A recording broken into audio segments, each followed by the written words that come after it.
Hello, c'est Vanessa, je suis professeure de yoga et coach business. J'aide les entrepreneurs à apporter de la souplesse et de l'équilibre dans leur corps comme dans leur vie.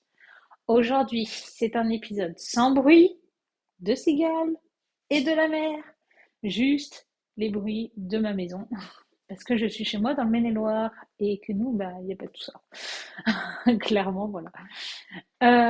Aujourd'hui, ce n'est pas non plus une pratique sur le tapis, mais plutôt une pratique en dehors du tapis, où on va parler d'un sujet qui me tient totalement à cœur, qui est, du coup, tu l'as déjà vu, de la normalité. Peut-être tu as déjà lu des posts, des stories, ou même ma newsletter qui était sur ce sujet. C'est vraiment un sujet qui me tient à cœur parce que quand moi j'ai fait le travail sur moi-même, ça m'a ouvert des portes, mais de fou. Je me suis redécouverte. Et en fait, c'est même pas redécouverte, je me suis découverte, clairement. Et je t'invite à faire le même voyage, toi, de ton côté. Du coup, je vais essayer de t'y aider par la parole. Et n'hésite pas, dans tous les cas, si tu as des questions, si tu as envie de précision, qu'on travaille ensemble sur un sujet, je reste toujours disponible. Tu peux m'envoyer un message sans hésiter.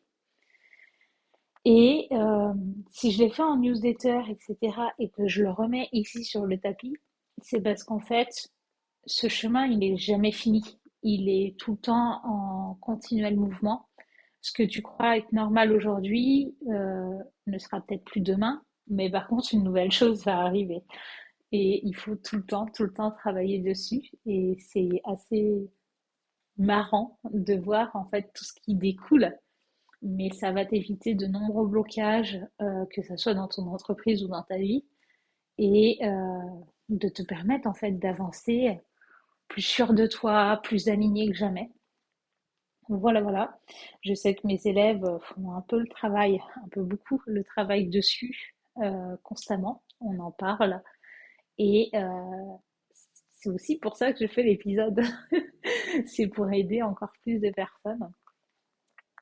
Donc, pour revenir au fait, donc la normalité, c'est quoi? En fait, c'est un état qui fait appel à des normes et on essaye tout le temps de respecter au maximum ces normes qui viennent au final de notre enfance, de notre éducation, des gens qui nous entourent, de notre environnement de vie, de travail, voilà quoi, de ton entourage euh, physique, mais aussi de tout ce que tu peux lire, apprendre. Et ces normalités, en fait, elles sont individuelles. C'est-à-dire que ta norme n'est pas celle de ton voisin, n'est pas celle de ton copain, n'est pas celle de tes amis. Et potentiellement n'est même pas celle de tes amis. De ta famille, pardon. J'aime bien les amis. Euh, donc voilà, déjà quand s'en rend compte, on se dit ouais, mais du coup, si moi je pense A et que mon voisin pense B, c'est peut-être mieux de dire pourquoi moi je suis A et lui il est B, puisque finalement ça revient à du conflit de temps en temps. Et c'est là que la clé de la communication arrive aussi, mais on en parlera peut-être dans un autre épisode parce que sinon on va passer la journée ensemble. Et je ne pense pas que c'est le but. Surtout que moi je suis une grande bavarde, donc c'est pas facile. Du coup, pour revenir à cette normalité, ce que je te préconise dès maintenant, c'est de prendre un papier, un crayon ou un bloc-notes sur ton PC, sur ton téléphone, etc. On s'en fout de comment tu vas faire, mais surtout écrit, parce qu'en fait, c'est par l'écrit que ton cerveau va travailler le plus. Et je t'invite dès maintenant à faire un petit exercice avec moi. On va juste se poser deux questions. La première question, c'est, au roulement de tambour, pardon, euh, qu'est-ce qui est normal pour toi, là tout de suite? Et ça peut concerner des sujets de la vie quotidienne, de l'entrepreneuriat, du yoga, qu'importe. Qu'est-ce qui est normal pour toi? Tu peux mettre 5, si tu en as plus qui arrivent, note-les, t'inquiète pas. Puis tu peux mettre pause, justement pour prendre le temps de noter. Et la seconde question que je t'invite à te poser, du coup, c'est bah, qu'est-ce qui est vraiment pas normal pour toi? Parce qu'en fait, des fois, on a des choses qui sont normales, mais des fois, il y a d'autres choses qui nous viennent à l'esprit quand on parle du pas normal. Voilà. Je te dirai pas d'exemple puisqu'en fait, ils m'appartiennent à moi-même et, et, et c'est tout. Voilà, tu peux remettre pause, faire ton petit exercice et reprendre la suite de l'épisode après. Et un coup, tu as fait ça, tu peux déjà juste regarder si ça touche plus l'entrepreneuriat, le yoga ou ta vie quotidienne. Peut-être tu as vraiment des trucs qui se recoupent et il faut savoir que ce que tu as mis sur ton papier là, maintenant, tout de suite, c'est ce qui travaille au fond de toi aujourd'hui et donc qui potentiellement te bloque. Par exemple, je sais qu'une de mes élèves, qui est bah, du coup bien sûr entrepreneur, elle avait un gros blocage parce que pour elle, c'était normal sur les réseaux de parler que de son entreprise, etc. Or, bah, si t'as pas envie de parler que de ton entreprise, si tu as envie de faire des posts un peu plus perso, etc., il n'y a rien qui t'en empêche puisque tu es en personal branding, comme on appelle.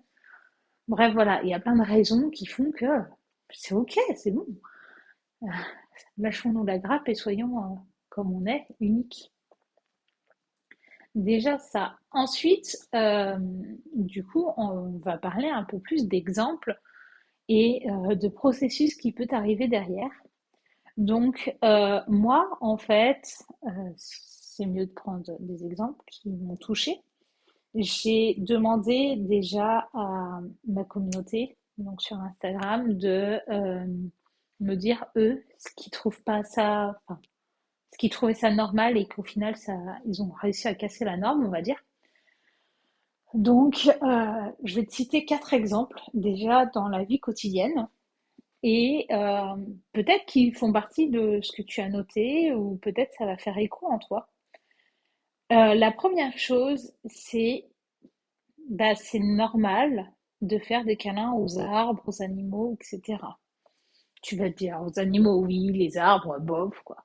Mais en fait, bah oui, tu peux faire un câlin à un arbre et personne à avoir un regard choqué, etc. Et personne va t'en vouloir. Justement, des fois, les gens vont te regarder plutôt en mode intrigue et peut-être même envie, parce qu'eux-mêmes n'osent pas, en fait. Donc voilà, faire un câlin aux arbres, ça t'apporte pas mal de bénéfices. Si tu veux, tu peux regarder sur Internet. Mais du coup, ne sois pas choqué si tu le fais ou si y en a d'autres qui le font. Bah ouais, c'est normal en fait. On peut et rien ne nous l'interdit. Comme rien ne t'interdit de faire un câlin à un chat ou un chien ou qu'importe l'animal. C'est normal déjà pour toi, sûrement. Donc pourquoi c'est pas normal de le faire avec un arbre? Tu peux faire un câlin à toi-même. Voilà. Un autre exemple que je pourrais citer, c'est bah, de ne pas porter de soutif quand on est une femme. En fait, ça choquait pendant des années parce que la société nous a fait tout le temps mettre des soutifs, des brassières, alors qu'en soi, bah, notre corps, on n'est pas né avec, quoi. Donc, pourquoi en mettre? Clairement, même si tu as une grosse poitrine, tu n'es pas obligé de mettre un soutif. Et moi, j'ai fait le travail d'ailleurs sur moi depuis la newsletter. Et maintenant, je suis sans et je me porte très bien. Et voilà, personne n'a à me faire de réflexion parce que j'en ai plus. C'est chacun a sa normalité et chacun fait ce qu'il veut en fait. Ensuite, je pourrais citer plein d'autres exemples de toute façon, mais je vais t'en citer un autre directement parce que là, il me vient vraiment en tête et j'ai envie de le détailler un peu plus. Mais ce fait des pieds nus là, ça c'est mon truc parce qu'en fait, ça m'a travaillé toute ma vie jusqu'à maintenant. Et t'imagines qu'à 32 ans, j'ai enfin bah, trouvé ce qui était pour moi et ce qui était normal. Enfin, c'est pas normal, mais voilà, c'est ce qui me convient. Le truc, c'est que pour moi, on n'est pas né avec des chaussures et il est inutile d'en mettre partout. Mais quand je dis inutile, c'est vraiment. Et du coup, je marche énormément pieds nus. Là, je vais te mettre des chaussures actuellement, ça va être plutôt pour marcher sur le goudron parce qu'il est brûlant à cause de la chaleur. Mais après, te marcher dans l'herbe, marcher dans les cailloux, etc., moi, ça me gêne pas puisqu'en fait, j'ai renforcé mes pieds à force de le faire.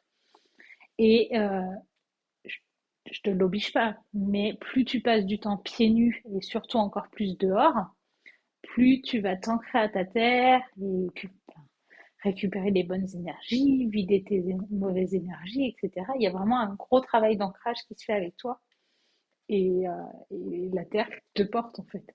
Et du coup, on ne devrait pas avoir un bout de je ne sais quoi entre notre corps et nos pieds, au moins une fois dans la journée, quoi. Bref, voilà. Pourquoi je te parle de ce fait et pourquoi il m'a traumatisé un petit peu, c'est parce qu'en fait, quand j'étais petite, pour moi, c'était déjà pas normal de pas, c'était normal d'être pieds nus en fait. C'est plus facile de le dire comme ça. Et en fait, bah du coup, on m'a tellement dit, mais non, faut que tu mettes des chaussures, parce que si, parce que ça, que bah en fait, je les écoutais, mais j'en avais rien à foutre en soi de ce qu'ils me disaient, jusqu'au jour où j'ai eu cette phrase qui m'a, ok, traumatisée quoi. Enfin, c'est pas traumatisé, mais je l'ai gardée en tête et tu vois, aujourd'hui, je l'ai encore. Donc, pour te dire, je devais avoir, allez, peut-être 6, 7 ans quoi. J'en ai 32 aujourd'hui, quand même. Et cette phrase était tout simplement, à l'époque, il y avait pas mal de manouches et c'était eux qui étaient référencés comme étant les voleurs, enfin, fallait pas leur ressembler, etc. Et la chose, c'est que les manouches, en fait, chez nous, étaient tout le temps pieds nus. Et un jour, on m'a dit, non mais Vanessa, mets donc des chaussures parce qu'on te confond avec les manouches. Et je pense pas que t'en aies une. Du coup, voilà quoi, fais ta différence et mets des chaussures en soi. Et on me l'a dit une fois, 2 fois, 3 fois. Bah à la fin, en fait, je me suis sentie en mode, mais non, j'en suis pas une et je veux pas qu'on me confonde non plus et qu'on me prenne pour qui je ne suis pas. Enfin, je dis pas que eux sont mal ou quoi que ce soit, mais voilà, j'étais en mode, ah, ok, bon, bah je vais mettre des chaussures parce que non, je suis pas une voleuse. En soi, c'était plus dans ce sens-là que je l'ai interprété et c'est débile, hein. Vous pouvez me le dire, c'est débile. Mais quand on est petit, hein, des fois, il nous en faut peu. Et donc, je me suis complètement bloquée là-dessus. Et pour moi, c'était normal de mettre des chaussures. Donc, ça m'arrivait de pas mettre de chaussures de temps en temps quand j'étais chez moi, en fait, chez mes parents. Mais dès qu'on était en dehors, bah, je mettais des chaussures. Et jusqu'au jour où bah, je suis en couple pendant plusieurs mois, années. Et mon ex, du coup, m'invite à aller rencontrer sa famille. Par habitude, me connaissant, comme j'étais toujours pieds nus à la maison, je montais aussi dans les voitures pieds nus quand c'était vraiment des personnes très proches de moi. Bah, du coup, je suis montée dans la voiture pieds nus. Et comme il avait l'habitude de me prendre des chaussures au cas où, bah, je me suis dit, de toute façon, il m'a pris des chaussures, pourquoi en prendre? Et on a déboulé, comme ça, sorti de la voiture, tranquille, devant la maison, chez qui j'allais rencontrer ma belle famille de l'époque. J'ai dit, bah, t'aimes-vous mes chaussures? Et là, bah, il m'avait pas pris de chaussures. J'étais pieds nus.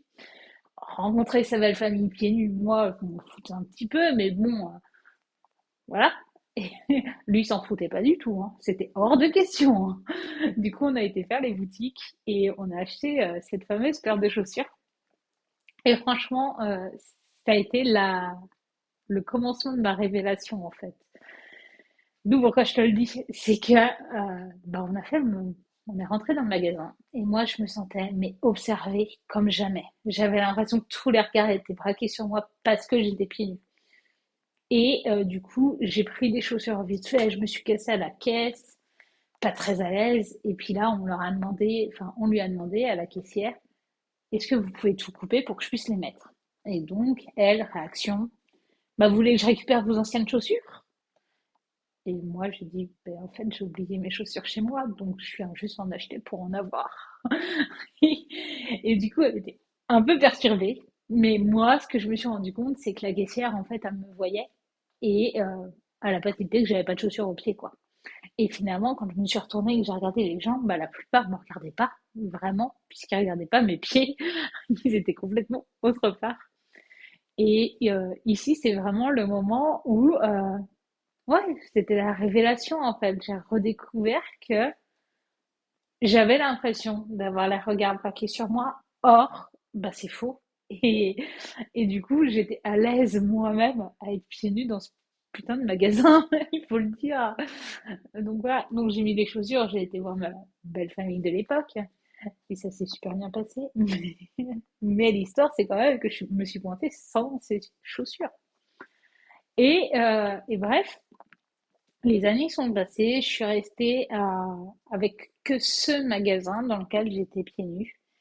Puis, au fur et à mesure du temps, j'ai commencé à me mettre de plus en plus pieds nus, surtout avec le yoga, puisqu'en fait, bah, on pratique pieds nus pour avoir plus d'ancrage. Et du coup, après la pratique, quelle flemme de mettre des chaussures, quoi. Et puis l'été, en tongs, bah, c'est vite fait de mettre les tongs sur le côté, quoi. Enfin bref, voilà. Et ça devenait de plus en plus naturel pour moi de me passer de mes chaussures.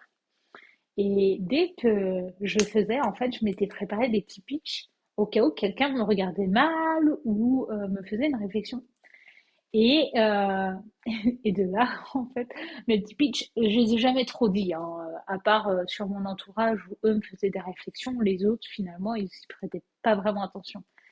Et j'étais dans des restos, j'ai commencé à aller aussi dans des magasins pieds nus, etc. Et oui, oui, et il y en a beaucoup qui acceptent parce qu'ils te regardent pas tes pieds, je pense. Et de là, donc j'ai fait mon petit bout de chemin jusqu'au jour où bah, ça s'est empiré, donc cette année. Et là, j'étais à des retraites de yoga, pieds nus, clairement. Mes chaussures étaient dans la chambre ou étaient dans ma voiture, mais complètement autre part. Et puis du coup, on m'a fait la petite réflexion.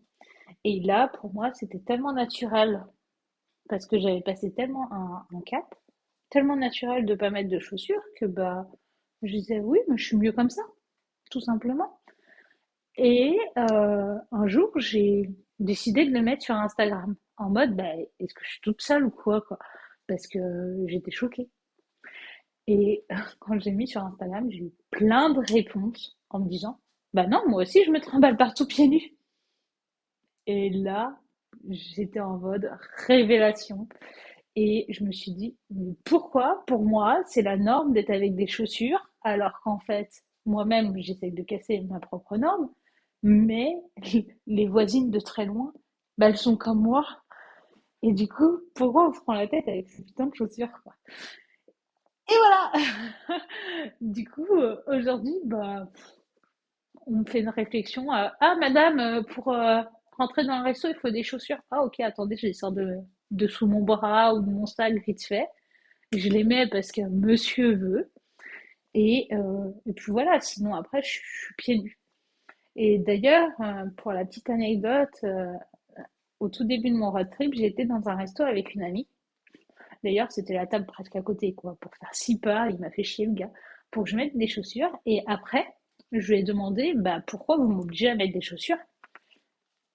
Et moi, je me suis dit qu'il allait me sortir un truc sur oui, bah, c'est les règles d'hygiène, nanana. Et pas du tout.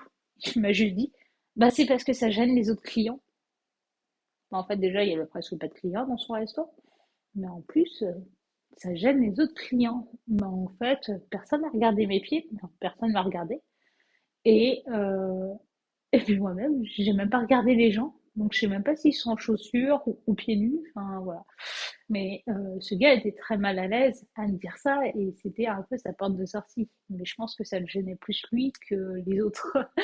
Mais c'est toujours plus facile de te dire bah ça gêne les autres. Et du coup voilà. Donc cet exemple c'était vraiment vraiment pour te faire voir que bah ouais t'as un petit parcours qui s'offre à toi pour pouvoir casser. Il peut être plus ou moins long. Donc là il était très long même si j'ai été étape par étape. Mais après, il peut avoir plein de choses. Par exemple, moi, je l'ai vu, j'ai réussi à casser mon petit truc parce que ça me bloquait.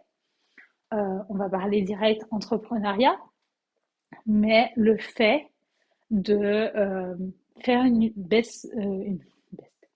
une bêta test, j'essaye de simplifier le mot, tu vois, le raccourcir un petit peu, faire une bêta test qui soit payante à un tarif fixe.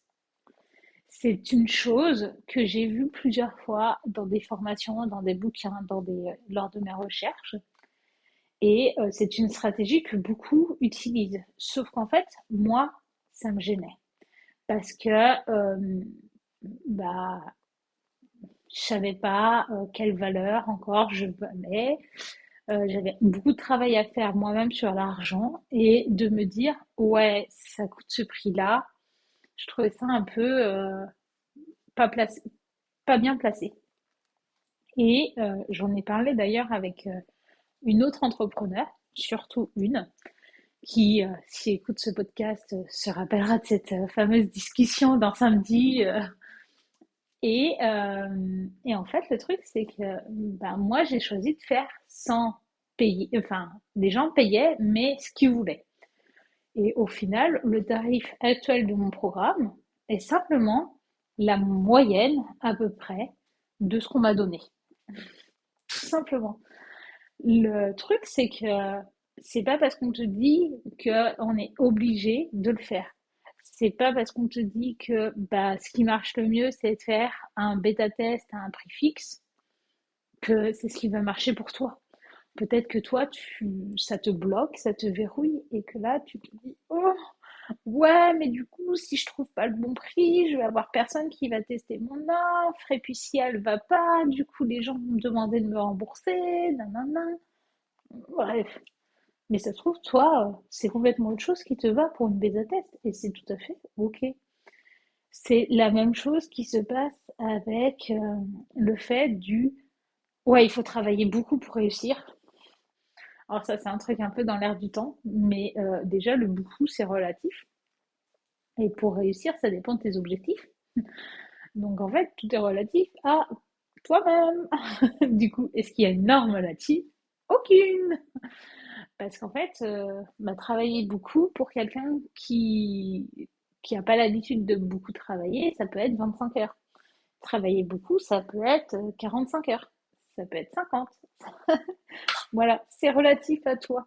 Et puis réussir, bah, si c'est pour avoir 5 personnes en coaching, comparé à une autre qui en veut 50, bah, c'est pas la même chose. Et du coup, voilà, l'investissement, bah, il est proportionnel. Enfin, je dirais pas qu'il est proportionnel parce que ça se trouve, tu claques avec des doigts et tu vas avoir les 50 et que l'autre, elle va galérer.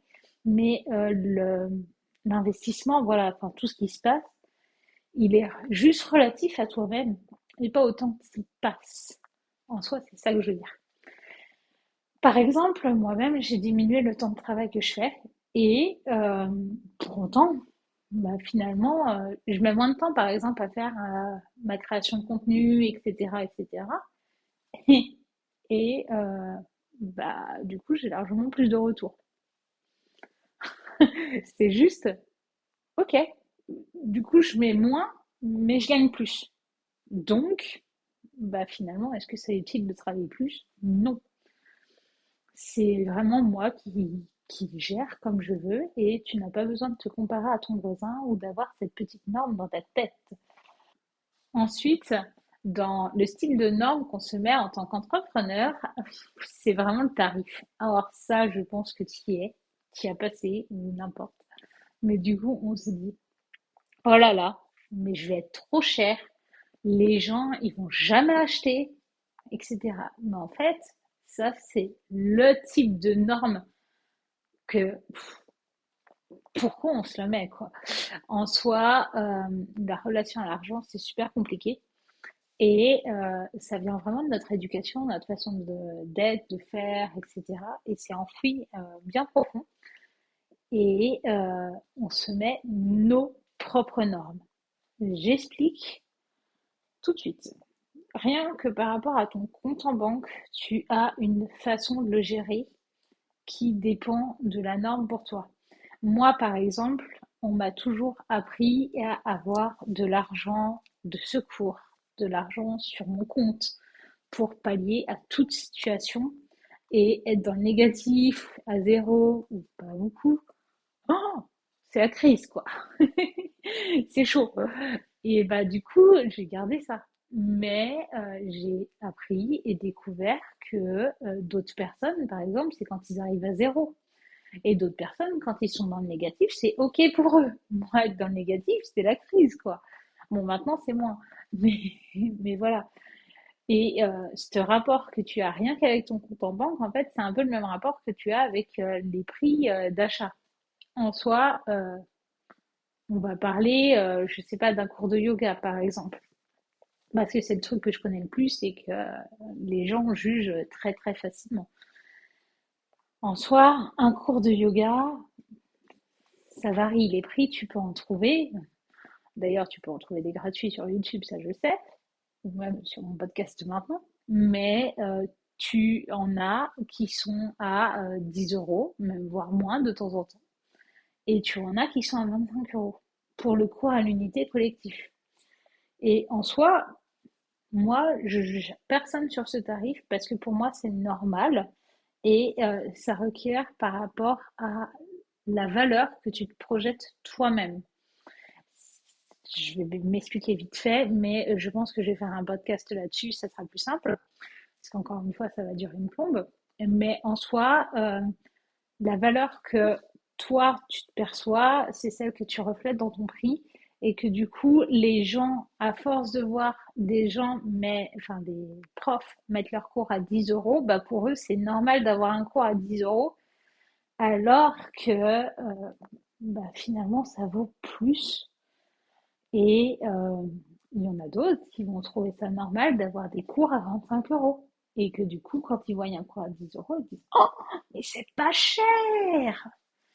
Et je te fais cette réflexion parce que on me l'a faite souvent, ou rien que, bah, du coup, on va dire 15 euros. J'en ai qui vont me dire oh, mais c'est cher! Et il y en a d'autres, putain, c'est pas cher du tout en fait, bah, tu dois augmenter quoi. Du coup, ouais, mais en fait, ça dépend d'où tu te places, ça dépend qui tu es, ça dépend de tellement de choses. Et moi-même, en fait, j'ai eu cette réflexion où, bah, déjà, avant être entrepreneur, je trouvais que 15 euros, c'était cher pour un cours. Et finalement, en étant entrepreneur, j'ai plus appris sur la valeur, sur bah, tout ce qu'il y a derrière, un prix, etc. Et ce qui fait que, bah, voilà, 15 euros, maintenant, moi, je trouve ça pas cher, quoi. Et du coup, j'ai cassé vraiment cette norme sur le tarif. Et je t'invite aussi à la faire toi-même, surtout si ça te bloque, parce que dis-toi toujours que ta valeur est la bonne et qu'elle est pas chère et qu'elle est, enfin, pas trop chère non plus. Enfin, elle est normale, elle est bien, elle est à ta valeur en fait, elle est juste. Voilà, c'était le mot parfait. Et arrête de croire que bah, la norme pour un cours de yoga, c'est 10 euros. Il n'y a pas de norme. La norme pour un coaching, c'est 1000 euros. Bah non, en fait, il y en a qui vont mettre des coachings plus chers et d'autres moins chers. Moi, je le vois rien qu'une formation de 200 heures, une formation pour être prof de yoga, bah la valeur, elle est complètement différente d'un prof à un autre. C'est quand même bizarre tout ça. Mais en fait, la valeur qui est derrière n'est pas la même, tout simplement. Et si je te parle en vin, parce que ça se trouve, il y en a qui s'y connaissent, c'est pas parce que tu achètes une bouteille de vin 5 euros qu'elle est dégueulasse, alors que potentiellement tu achètes une bouteille de vin à 15-20 euros et elle est dégueulasse, quoi. Bah, c'est pareil, en fait. Le rapport qualité-prix, voilà, il est subjectif à la personne. Et c'est pas parce que le vin, toi, tu le trouves dégueulasse que ton voisin, il va pas le kiffer, quoi. Ça dépend de son palais.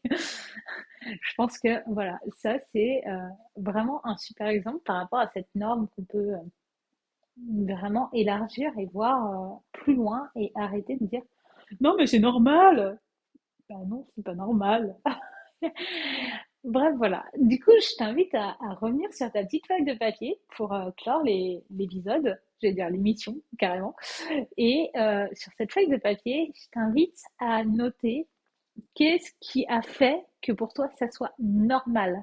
Quel a été le point de départ? Du coup, on fait cet exercice pour chacun. Et après, au fur et à mesure, bah, comment tu pourrais déconstruire ta propre norme et faire en sorte que bah, tu te bloques plus. Je sais pas ce qu'elle est, tu peux en avoir des différentes bien sûr, mais du coup voilà, cherche qu'est-ce que tu pourrais faire. Mais même une micro-action, hein. Si c'est, bah, je citerai pas, mais par exemple j'ai une élève où bah, l'action pour casser sa norme, au final, ça a été de poster un post sur Instagram qui était un peu plus perso et c'était ok complètement quoi, parce qu'en fait ça cassait sa norme. Et maintenant, elle est largement plus alignée avec elle-même. Et ça se voit, ça se sent. Et du coup, on l'aime pour ça. Du coup, voilà. Ensuite, fais cette action. Donc, ça peut prendre du temps, mais pour chacune de tes lignes. Et dis-toi à chaque fois que tu dis, c'est normal, mais que ça soit n'importe où, c'est normal. Et là, tu peux te dire, oula, c'est normal. Pourquoi je dis que c'est normal? Ça vient d'où? Est-ce que c'est vraiment normal? Et du coup, peut-être tu vas aller plus loin et réussir à comprendre peut-être des choses de ta vie, des sphères, mais aussi bah, ce que les autres. Des fois, tu comprends pas une autre personne et en fait, bah, c'est normal que tu ne la comprennes pas puisque tu n'es pas sur la même normalité. Donc voilà, moi je l'ai vécu, je vais raconter ma vie encore, mais je l'ai vécu pendant mon voyage où il y a un mec qui est venu vers moi et qui a eu des actions pour moi très choquantes et très déplacées, mais en fait, en parlant à des personnes, des hommes surtout, bah, il y a plusieurs hommes qui m'ont dit: «Non mais c'est normal». Bah, je peux te dire que non, c'est pas normal de, bah, OK, tu es en maillot de bain sur la plage. Pour la petite anecdote, j'étais en maillot de bain sur la plage, je regardais un autre mec et puis, bah, lui, il a cru que enfin, un autre qui était complètement, à l'opposé. Et il a cru que je le draguais, chauffais, je sais pas. Et bref, pour lui, c'était normal de venir m'accoster, de me payer le resto, etc. Donc, je n'ai rien demandé et que surtout, j'essayais de le dégager parce que j'avais pas envie de le voir. Et, euh, et le truc, c'est que bah, du coup, il y a des hommes qui, pour eux, bah ouais, c'est normal de payer le resto, c'est normal de faire ci, alors qu'on te dit non. Bah voilà, pourquoi c'est normal, je sais pas d'où ça leur vient, pour moi c'est pas du tout normal, mais on a discuté et du coup bah chacun de notre côté, il n'y a pas du c'est pas normal, c'est normal, c'est juste revoir tout ça et se mettre sur une bonne discussion, un point d'attache, d'appui. Enfin bref, voilà. Je pourrais parler encore des heures de ce sujet, mais je pense que tu en as marre, ou que ça te travaille trop, ou n'importe. En tout cas, moi, je t'invite vraiment à faire ce chemin et t'éclater justement à regarder cette semaine, juste après cette écoute, bah, tout ce que tu dis sur «Oh, mais c'est normal et du coup c'est normal de faire comme ça, c'est normal de faire comme ça». Ça peut être mais les trucs les plus bidons de la terre. Moi, j'ai été jusqu'à l'épluchage de mes légumes, hein. Du coup, voilà, pour moi, c'était normal d'enlever la peau des champignons, alors qu'il y en a plein d'autres qui les lavent et puis les gardent. Tu vois, ça peut aller très loin, je l'avoue. Mais c'est super intéressant parce qu'en fait, tu vas t'ouvrir plein d'axes. Donc voilà, je t'invite vraiment à le faire, à t'éclater et puis à me faire aussi un retour sur ce que tu en penses, sur ce que ça t'a fait, etc. Et puis si tu as des choses qui te bloquent vraiment, bah, n'hésite pas. Je serai toujours là pour aider. Je kiffe ça. Rappelle-toi toujours. Et puis voilà, je pense qu'on peut conclure là-dessus. C'est tout.